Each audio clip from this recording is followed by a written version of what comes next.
नमस्कार दोस्तों, स्वागत है आपका बालाजी एस हिंदी क्लास में।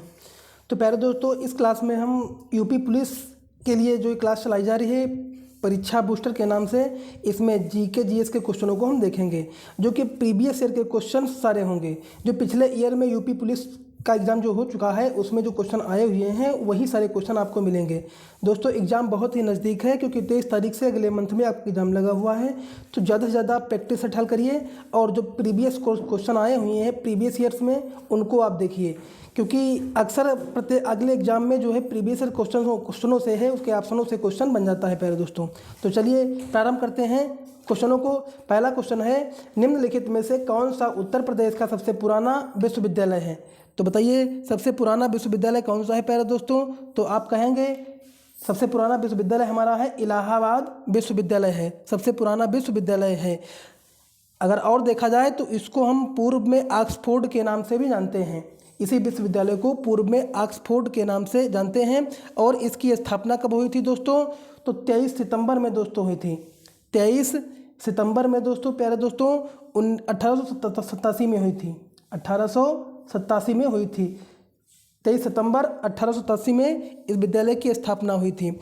और अगर देखा जाए तो इसके वास्तुकार कौन थे? वास्तुकार दोस्तों इमर्सन ने इसको बनाया था। अंग्रेजी वास्तुविद थे इमर्सन ने इसको, ये वास्तुकार थे इसके। चलिए और देखते हैं अगला। उत्तर प्रदेश के किस शहर को पूर्व का ग्रास के नाम से जाना जाता है? तो उत्तर प्रदेश का जो पूर्व का ग्रास है इसको प्यारे दोस्तों कन्नौज को माना जाता है। इंपॉर्टेंट क्वेश्चन है, कन्नौज को माना जाता है। कन्नौज एक प्राचीन नगर है दोस्तों, प्राचीन नगर है जो कभी हर्षवर्धन साम्राज्य की राजधानी के रूप में प्रतिष्ठित रहा था प्यारे दोस्तों। और इसके बारे में माना जाता ये है कि कान्यकुब्ज ब्राह्मण मूल रूप से जो है कहाँ रहते थे? इसी स्थान पर रहते थे। और सम्राट हर्षवर्धन के शासनकाल में कन्नौज अपने चरमोत्कर्ष पर पहुंच गया था प्यारे दोस्तों। और वर्तमान काल में यह नगर गुलाब जल यानी इत्र की नगरी से भी इसको जानते हैं, जो सुगंधित पदार्थ बनाने के लिए प्रसिद्ध है। और वर्तमान में कन्नौज शहर अपने इत्र व्यवसाय के अलावा जो है तंबाकू व्यापार के लिए भी मशहूर है प्यारे दोस्तों। तो ये कुछ इंपॉर्टेंट और फैक्ट कन्नौज के बारे में रहे। चलिए आगे देखते हैं। अगला है, किस पड़ोसी देश को land of the thunder dragon कहा जाता है दोस्तों? तो लैंड ऑफ थंडर ड्रैगन जो है कहा जाता है दोस्तों भूटान को। इंपॉर्टेंट क्वेश्चन है, land of the thunder dragon Bhutan को प्यारे दोस्तों कहा जाता है। भूटान भारत और चीन के बीच सीमा पर लगा हुआ एक सुंदर सा देश है। भारत और चीन की सीमा पर लगा हुआ है। और क्योंकि इसकी प्राकृतिक सुंदरता और संस्कृति दुनिया के तमाम दूसरे देशों को हमेशा से लुभाती रही है। और भूटान को तो जैसे कि आप क्वेश्चन में आया हुआ है, lender of the thunder dragon भी कहा जाता है। भूटानी लोग अपने घरों को ड्रग पुल कहते हैं, जिसका मतलब होता है ड्रैगन का घर। चलिए अगला देखते हैं। भारत में ब्रिटिश शासन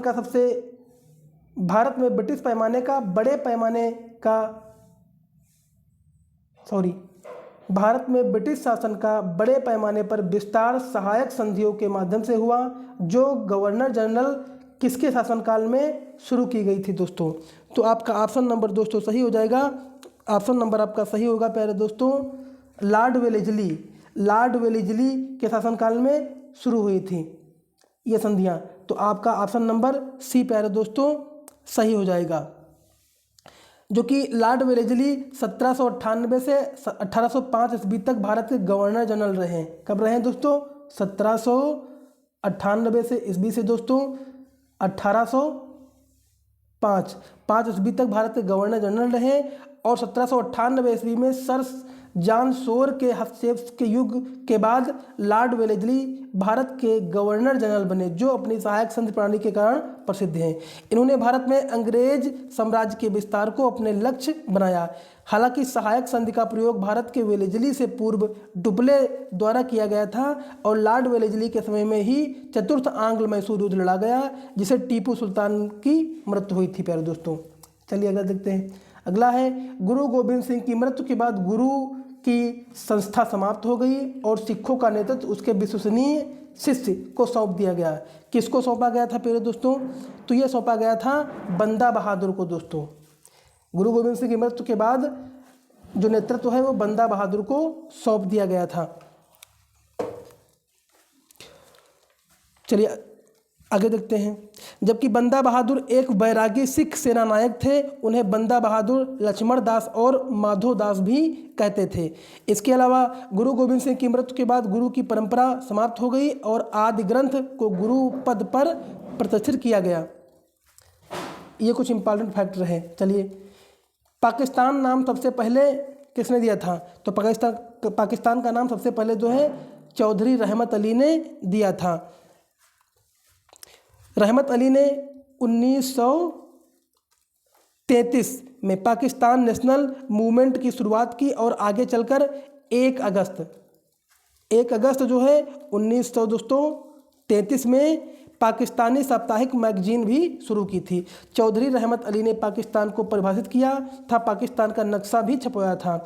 इस मैगजीन में उन्होंने भारत के अंदर 3 मुस्लिम देशों का भी दिखाया है प्यारे दोस्तों। चलिए अगला है, रविन्द्रनाथ टैगोर ने अपने नाइटहुड की उपाधि को किसके विरोध में छोड़ दिया था? बताइए किसके विरोध में छोड़ा था? तो दोस्तों आपका ऑप्शन नंबर सही हो जाएगा, जलियांवाला बाग। जलियांवाला बाग नरसंहार के विरोध में छोड़ दिया था रविन्द्रनाथ टैगोर ने अपनी नाइटहुड की उपाधि। ये जलियांवाला बाग नरसंहार जो है 1919 के विरुद्ध में छोड़ दिया था। जबकि जो है रविन्द्रनाथ टैगोर जो है ब्रिटिश सरकार ने 3 जून 1915 में नाइटहुड या सर की उपाधि से सम्मानित किया गया था। कब इसको कब सम्मानित किया था? 1915 में 3 जून को सम्मानित किया गया था। और ये कब छोड़ दिया? जब जलियांवाला बाग नरसंहार हुआ तो इन्होंने अपनी नाइटहुड की उपाधि को छोड़ दिया था रविन्द्रनाथ टैगोर ने। चलिए अगला देखते हैं। गोदावरी नदी का उद्गम स्थल है दोस्तों। तो गोदावरी नदी का उद्गम स्थल कौन सा है प्यारे दोस्तों? आप गेस करिए, बताइए। तो आपका ऑप्शन हो जाएगा महाराष्ट्र। महाराष्ट्र गोदावरी नदी का उद्गम स्थल है दोस्तों। गोदावरी नदी भारत की प्रसिद्ध नदी है। यह नदी दक्षिण भारत में पश्चिमी घाट से लेकर पूर्वी घाट तक दोस्तों प्रवाहित होती है। कौन? ये गोदावरी दोस्तों नदी। प्यारे दोस्तों, नदी की लंबाई कितनी है? तो आप कह सकते हैं इसकी लंबाई 1465 किलोमीटर है। यह नदी नासिक के त्र्यंबकम गांव की पृष्ठवर्ती पहाड़ियों में स्थित एक बड़े जलाशय से निकलती है। भारत की प्रायद्वीप नदियां कौन सी हैं? गोदावरी और कृष्णा हैं। कौन सी प्रायद्वीप नदियां दोस्तों? गोदावरी और दोस्तों कृष्णा हैं। ये दोनों मिलकर कृष्णा गोदावरी डेल्टा का निर्माण करती हैं, जो सुंदरवन के बाद भारत का दूसरा सबसे बड़ा डेल्टा है। इस डेल्टा को बहुधा केजी डेल्टा भी कहते हैं। चलिए आगे देखते हैं।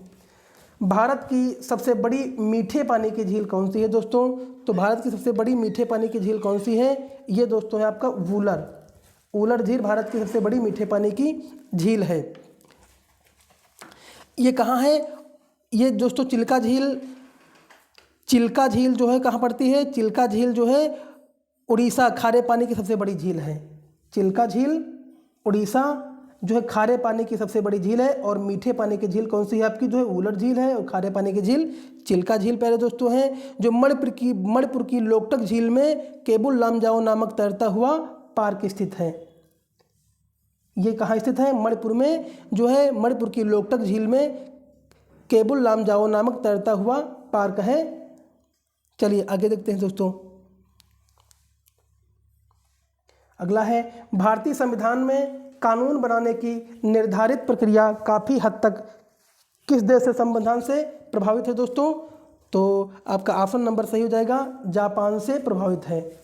कानून बनाने की प्रक्रिया, जो कि भारतीय संविधान में कानून बनाने की निर्धारित प्रक्रिया जो है जापान से प्रभावित है, जो कि विधि द्वारा स्थापित प्रक्रिया जापान के संविधान से ली गई है। कहाँ से ली गई है? जापान के संविधान से ली गई है। आयरलैंड के संविधान से राज्यसभा के 12 सदस्यों को भी मनोनीत किया गया है। मनोनीत तथा दक्षिण अफ्रीका के संविधान में संशोधन की प्रक्रिया को भी शामिल किया गया है। कहाँ? जापान। अगला जो है, आपातकालीन उपबंध जर्मनी के संविधान से लिए गए हैं। आपातकालीन उपबंध कहाँ से लिए गए हैं? जर्मनी के संविधान से लिए गए हैं। और अमेरिका के संविधान से दोस्तों क्या लिया गया है?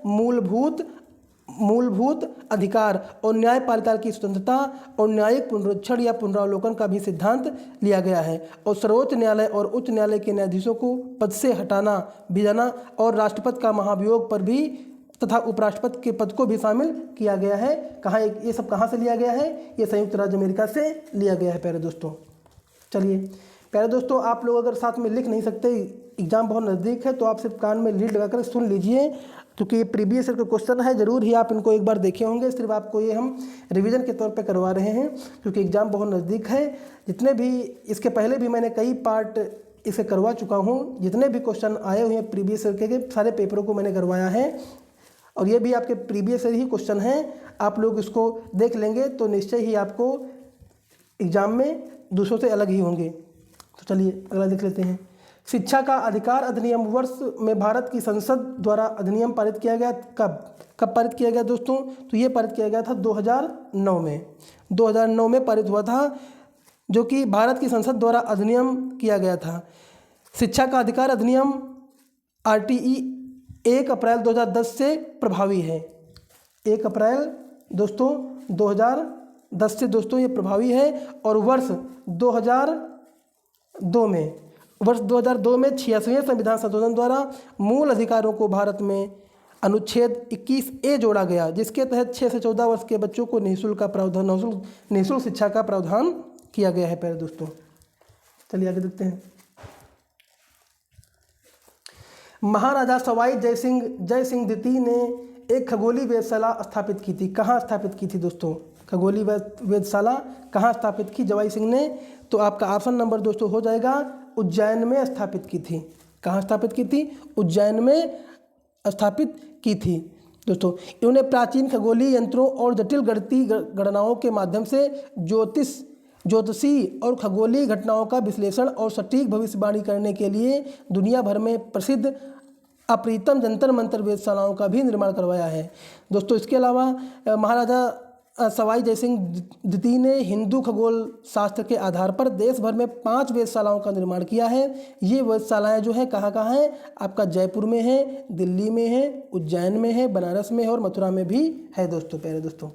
चलिए अगला देखते हैं। 2011 की जनगणना के अनुसार उत्तर प्रदेश के किस जिले की जनसंख्या सबसे ज़्यादा है दोस्तों? किस जिले की जनसंख्या सबसे ज़्यादा है दोस्तों? तो बताइए। जनगणना के अनुसार सबसे ज़्यादा जो इलाहाबाद की जनसंख्या है, ऑप्शन के अनुसार इलाहाबाद की जनसंख्या है, जो कि 2011 की जनगणना के अनुसार है दोस्तों। और अगर देखा जाए कि उत्तर प्रदेश की जनसंख्या कितनी है 2011 के अनुसार, तो यूपी की जनसंख्या दोस्तों कितनी है? तो ये आप ये कह सकते हैं 19.98 करोड़ है, जो कि भारत की कुल आबादी में 16.5% जनसंख्या उत्तर प्रदेश में रहती है। कितनी रहती है? 16.5%। 16.5% रहती है दोस्तों। जनगणना से एक क्वेश्चन आने की उम्मीद है, इसलिए जनगणना से सारे क्वेश्चनों को आप लोग देख लीजिए। जबकि उत्तर प्रदेश का क्षेत्रफल का केवल 7.33% है। 7.33% है दोस्तों। अगर देखा जाए कि उत्तर प्रदेश के सर्वाधिक आबादी वाले 4 जिले कौन कौन से हैं, तो आपका इलाहाबाद हो जाएगा, मुरादाबाद हो जाएगा, गाजियाबाद और आजमगढ़ हो जाएगा। चलिए आगे देखते हैं। निम्नलिखित में से किस रियासत ने 1947 में पाकिस्तान में मिलने की घोषणा की थी, लेकिन बाद में जनमत संग्रह के बाद इन्हें भारत में शामिल होने के लिए मजबूर होना पड़ा था? तो दोस्तों ये आपका हो जाएगा जूनागढ़। ये आपका है दोस्तों प्यारे दोस्तों जूनागढ़। ऑप्शन नंबर ये सही हो जाएगा दोस्तों। जो कि पाकिस्तान में शामिल होने की घोषणा से जूनागढ़ में विद्रोह हो गया था। क्या हुआ था दोस्तों? विद्रोह हो गया था, जिसके बाद जनमत संग्रह के बाद इन्हें भारत में शामिल होने के लिए मजबूर होना पड़ा। हैदराबाद रियासत का विलय करने के लिए जो सैनिक कार्यवाही की गई थी, और हैदराबाद को विलय करने के लिए जो है सैनिक कार्यवाही की गई थी, जिसे ऑपरेशन पोलो भी नाम दिया गया था दोस्तों। चलिए करते हैं। निम्नलिखित भारतीय राज्यों में से कहाँ से कर्क रेखा नहीं गुजरती है? तो बताइए कहाँ से नहीं गुजरती है कर्क रेखा? तो दोस्तों ये आपका हो जाएगा उत्तर प्रदेश से नहीं गुजरती है, बाकी राजस्थान, मिजोरम और त्रिपुरा से भी गुजरती है दोस्तों। इसके अलावा जो है कर्क रेखा उत्तरी गोलार्ध में भूमध्य रेखा के समांतर 23.5 डिग्री स्थित है दोस्तों। यह पश्चिम से पूरब की ओर खींची गई एक काल्पनिक रेखा है। पूरब से पश्चिम की ओर खींची गई एक काल्पनिक रेखा है प्यारे दोस्तों। ये दोस्तों आप काल्पनिक रेखा है। यह रेखा पृथ्वी पर उन 5 प्रमुख अक्षांशों रेखाओं में से एक है जो पृथ्वी के मानचित्र पर स्थित है। और भारत में कर्क रेखा 8 राज्यों से गुजरती है। कितने राज्यों से?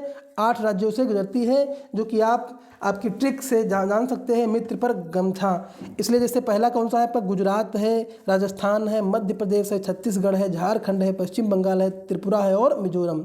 इनसे जो है कर्क रेखा भारत के 8 राज्यों में गुजरती है। चलिए आगे देखते हैं। निम्नलिखित भारतीय राज्यों में से किस राज्य में द्विसदनीय विधानमंडल नहीं है? तो बताइए द्विसदनीय विधानमंडल किस में नहीं है दोस्तों? तो ये दोस्तों तमिलनाडु में नहीं है। द्विसदनीय विधानमंडल तमिलनाडु में नहीं है। जो कि जो है राज्य का विधानमंडल राज्यपाल तथा विधानसभा एवं विधान परिषद से मिलकर बना होता है। कौन? विधानमंडल किससे मिलकर बना होता है? जो कि राज्यपाल, विधानसभा और विधान परिषद से मिलकर बना होता है। और वर्तमान में 6 राज्यों में आपका क्या है? 6 राज्यों में कहाँ कहाँ? आपका एक तो हो जाएगा महाराष्ट्र, दूसरा आपका हो जाएगा यूपी, दूसरा आपका हो जाएगा कर्नाटक, अगला आपका हो जाएगा आंध्र प्रदेश, अगला आपका हो जाएगा तेलंगाना। यहाँ जो है क्या है आपकी? यहाँ जो है आपका द्विसदनीय विधान मंडल है। बाकी कहाँ का नहीं है? तो दोस्तों तमिलनाडु में नहीं है प्यारे दोस्तों। चलिए अगला क्वेश्चन। भारत की संविधान सभा की संघ शक्ति समिति के अध्यक्ष कौन थे दोस्तों? तो ये दोस्तों जवाहरलाल नेहरू थे। संघ समिति के अध्यक्ष कौन थे? जवाहरलाल नेहरू थे, जो कि कैबिनेट मिशन की संस्तुतियों के आधार पर भारतीय संविधान का निर्माण करने वाली संविधान सभा का गठन कब हुआ था? 1946 में हुआ था। और 22 जनवरी 1947 को उद्देश्य प्रस्ताव की स्वीकृति के बाद संविधान सभा ने संविधान निर्माण हेतु अनेक समितियां नियुक्त की गई थी। कौन कौन सी? वार्ता समिति, एक तो संघ संविधान समिति, प्रांतीय संविधान समिति, संघ शक्ति समिति, प्रारूप समिति, जिसमें से संघ शक्ति समिति के अध्यक्ष पंडित जवाहरलाल नेहरू थे। इंपॉर्टेंट है दोस्तों ये। चलिए आगे देखते हैं। प्राचीन गणित पुस्तक गणित सार संग्रह द्वारा लिखी गई है। किसके द्वारा? महावीराचार्य के द्वारा लिखी गई है। तो ऑप्शन नंबर पहले दोस्तों बी सही हो जाएगा। जो कि आपके 9वीं सदी के महान गणितज्ञ महावीराचार्य ने गणित सार संग्रह लिखा। इन्होंने लघुत्तम समापवर्तक निकालने के प्रचलित तरीके का भी वर्णन किया था। कौन? महावीराचार्य ने। और भास्कराचार्य ने 12वीं सदी के भारतीय गणित के पथ प्रदर्शक थे, जो कि गणितज्ञों की एक लंबी परंपरा के उत्तरदायी थे और उज्जैन स्थित वेधशाला के मुखिया भी थे दोस्तों। कौन? ये महावीराचार्य। अगला है प्रसिद्ध सूफी संत शेख सलीम चिश्ती की दरगाह उत्तर प्रदेश में कहाँ है दोस्तों? तो ये कहाँ है दोस्तों? तो ये आपका हो जाएगा फतेहपुर सीकरी में है। कहाँ है? फतेहपुर सीकरी में है। जो कि प्रसिद्ध सूफी संत शेख सलीम चिश्ती अजमेर के ख्वाजा मोइनुद्दीन चिश्ती के पौत्र थे। कौन? शेख सलीम। अगला सूफी संत शेख सलीम चिश्ती की दरगाह उत्तर प्रदेश के फतेहपुर सीकरी में है। कहाँ है? ये आपके यूपी के फतेहपुर सीकरी में पड़ती है। यहाँ पर अकबर द्वारा, यहीं पर फतेहपुर सीकरी में अकबर द्वारा क्या क्या मिलता है? पंचमहल मिलता है दोस्तों। क्या मिलता है? पंचमहल मिलता है। अगला आपका बुलंद दरवाज़ा भी दोस्तों, प्यारे दोस्तों, मिलता है। बुलंद दरवाज़ा मिलता है। ये जो है प्रसिद्ध इमारतें फतेहपुर सीकरी में भी इम्पॉर्टेंट है दोस्तों, इसको याद कर लेना। अगला देखते हैं। हिमालय का तीसरा सबसे बड़ा शिखर कौन सा है? हिमालय का तीसरा सबसे बड़ा शिखर कौन सा है दोस्तों? तो तीसरा सबसे बड़ा शिखर कौन सा दोस्तों है? ये आपका हो जाएगा माउंट कंचनजंगा। कौन सा है? माउंट कंचनजंगा हिमालय का तीसरा सबसे बड़ा शिखर है। माउंट कंचनजंगा जो कहाँ पर स्थित है? जो सिक्किम के उत्तर प्रदेश में नेपाल की सीमा पर स्थित है। कहाँ है? नेपाल की सीमा पर स्थित है। और कंचनजंगा विश्व की तीसरी सबसे ऊंची चोटी है। इसको कहा जाए तो विश्व की, वर्ल्ड की तीसरी सबसे चोटी है और भारत की सबसे पहली है। इसकी ऊंचाई कितनी है? 8,586 आप कह सकते हो, 8,586 मीटर है। और विश्व की सबसे ऊंची चोटी कौन सी है? तो इसको हम कहेंगे विश्व की सबसे ऊंची चोटी माउंट एवरेस्ट है। कौन दोस्तों है? माउंट एवरेस्ट है। इसकी लंबाई 8,800 दोस्तों 84 मीटर है। और दूसरी कौन सी है? K2 दूसरी है। K2 कौन सी है? K2 विश्व की सबसे ऊंची चोटी माउंट एवरेस्ट 8,800, ये क्या है आपका दोस्तों? ये जो है। और तीसरे स्थान पर कौन सी है? कंचनजंगा है। यानी आप कह सकते हैं कि पहले स्थान पे, विश्व में पहले स्थान पे माउंट एवरेस्ट है, फिर दूसरे स्थान पे आपका K2 है, फिर तीसरे स्थान पे आपका कंचनजंगा है। लेकिन भारत में अगर पूछा जाए तो सबसे बड़ी चोटी कौन सी है? कंचनजंगा हो जाएगी। चलिए आगे। अगला है, उत्तर प्रदेश का राजकीय फूल कौन सा है दोस्तों? तो उत्तर प्रदेश का राजकीय फूल कौन सा है? तो ये आपका हो जाएगा पलास। राजकीय फूल कौन सा है दोस्तों? पलास हो जाएगा। इसको टीसू भी कहते हैं, जिसके फूल बहुत ही आकर्षण होते हैं और इसके आकर्षण फूलों के कारण इसे जंगल की आग भी कहा जाता है। और पलास का वैज्ञानिक नाम क्या है? ब्यूटिका मोनोस्पर्मा है। ये आ सकता है कि पलास का वैज्ञानिक नाम तो ब्यूटिका मोनोस्पर्मा प्यारे दोस्तों है। इंपॉर्टेंट क्वेश्चन है, इसको याद कर लेना। चलिए आगे देखते हैं। मनुष्यों में पित्त का उत्पादन किस अंग में होता है दोस्तों? तो पित्त का उत्पादन किस में होता है दोस्तों? तो ये होता है दोस्तों जिगर में होता है। पित्त का उत्पादन प्यारे दोस्तों जिगर में होता है। दूसरे शब्द में इसको कहते हैं यकृत। दूसरे शब्द में जिगर को हम यकृत भी बोलते हैं। यह पाचन में सहायता करता है। यह कुछ गाढ़ा या पीला तरल पदार्थ होता है। इसकी प्राकृतिक क्षारीय होती है और स्वाद कड़वा होता है। चलिए अगला देखते हैं। अगला, राष्ट्रीय मानवाधिकार आयोग भारत में कब स्थापित हुआ था? तो दोस्तों ये स्थापित हुआ था आपका 1993 में। 1993 में दोस्तों स्थापित हुआ था। और इसकी स्थापना कब हुई थी? 12 अक्टूबर 1993 को हुई थी। कब हुई थी? 12 अक्टूबर 1993 को हुई थी दोस्तों।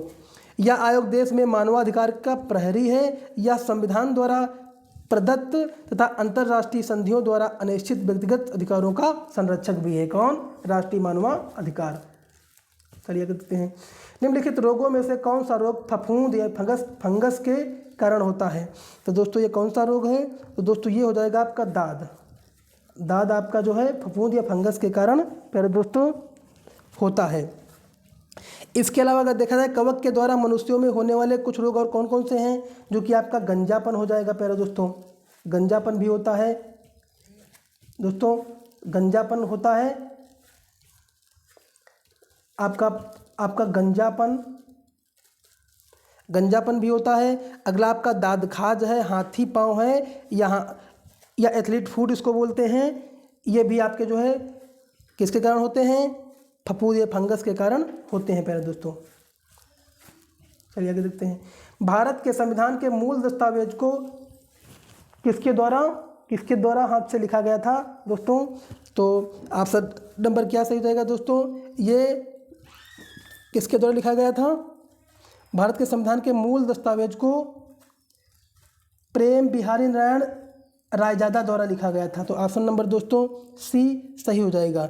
जो कि भारतीय संविधान हाथ से अंग्रेजी और हिंदी भाषा में लिखा गया था। इसकी वास्तविक प्रति प्रेम बिहारी नारायण रायजादा ने लिखी थी। इसे इटालियन स्टाइल में खूबसूरती से लिखा गया था और हर पेज को शांति निकेतन के कलाकारों ने खूबसूरती से सजाया था।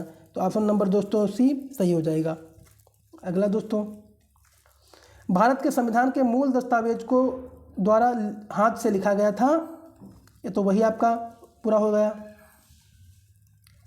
अगला है, हॉकी के दिग्गज मेजर ध्यानचंद का जन्म कहाँ हुआ था प्यारे दोस्तों? तो कहाँ हुआ था? तो दोस्तों ये कहाँ हुआ था? इलाहाबाद में हुआ था। जो कि इनका जन्म 29 अगस्त 1905 को इलाहाबाद में हुआ था। 29 अगस्त दोस्तों 1905 में इलाहाबाद में हुआ था। कहाँ हुआ था दोस्तों? इलाहाबाद में हुआ था। और इनकी जन्म दिवस पर भी खेल दिवस मनाते हैं हम लोग। इनके जन्म दिवस पर ही खेल दिवस मनाते हैं। इन्हें हॉकी का जादूगर भी कहा जाता है। हॉकी का जादूगर भी दोस्तों कहा जाता है इन्हें, किसको, मेजर ध्यानचंद को। और इनको जो है 1956 में भारत के प्रतिष्ठित नागरिक सम्मान पद्म विभूषण से भी सम्मानित किया गया है। कब? 1956 में मेजर ध्यानचंद को। प्यारे दोस्तों, मुंशी प्रेमचंद का जन्म कहाँ हुआ था? तो इनका जन्म दोस्तों वाराणसी में हुआ था। प्रेमचंद का कहाँ हुआ था? वाराणसी में हुआ था। ये उपन्यास सम्राट के नाम से भी जाने जाते हैं। कौन? मुंशी प्रेमचंद। कहाँ हुआ था? लमही नामक ग्राम में हुआ था इनका जन्म। और इनकी प्रसिद्ध रचनाएं हैं जो कि बहुत महत्वपूर्ण हैं, जैसे कि माधुरी था, मर्यादा पत्रिकाओं का संपादन किया था, और हंस व जागरण नामक पत्र का प्रकाशन भी किया था। और भारतीय जो है साहित्य जगत में उन्हें उपन्यास सम्राट भी कहा जाता है। इसके अलावा कुछ महत्वपूर्ण इनकी और कृतियां हैं जो कि आपको गोदाम है, कर्म भूमि है, प्रेमाश्रय है, रंग भूमि है, गबन है, करबला है, प्रेम की वेदी है, सेवा सदन है और मानसरोवर है। ये जो है इनकी इम्पॉर्टेंट रचनाएं हैं। तो प्यारे दोस्तों, ये प्रीवियस के क्वेश्चन थे। अगर वीडियो अच्छा लगा हो तो लाइक करिए, कमेंट करिए। और इसके अलावा अगर आप लोगों ने सारे प्रीवियस के क्वेश्चन नहीं देखे हों, पूरा पेपर नहीं हल किए हों, तो आप जाकर के चैनल में के प्लेलिस्ट में जाकर के, जो कि बालाजी एस हिंदी क्लास में जाकर के आप इसको देख सकते हैं। क्योंकि प्रीवियस ईयर क्वेश्चन आपको पढ़ना बहुत ही अनिवार्य होता है। उससे कम आपके 50% क्वेश्चन मिल जाते हैं प्यारे दोस्तों। अगर आप उसको देखे हैं, उसके ऑप्शनों से और उस क्वेश्चन से आपको क्वेश्चन देखने को मिल जाते हैं। तो दोस्तों, अगर वीडियो अच्छा लगा हो तो लाइक करिए, कमेंट करिए और अपने चैनल और अपने सारे ग्रुपों में प्यारे दोस्तों सेंड कर दीजिए। धन्यवाद। जय भारत, जय हिंद।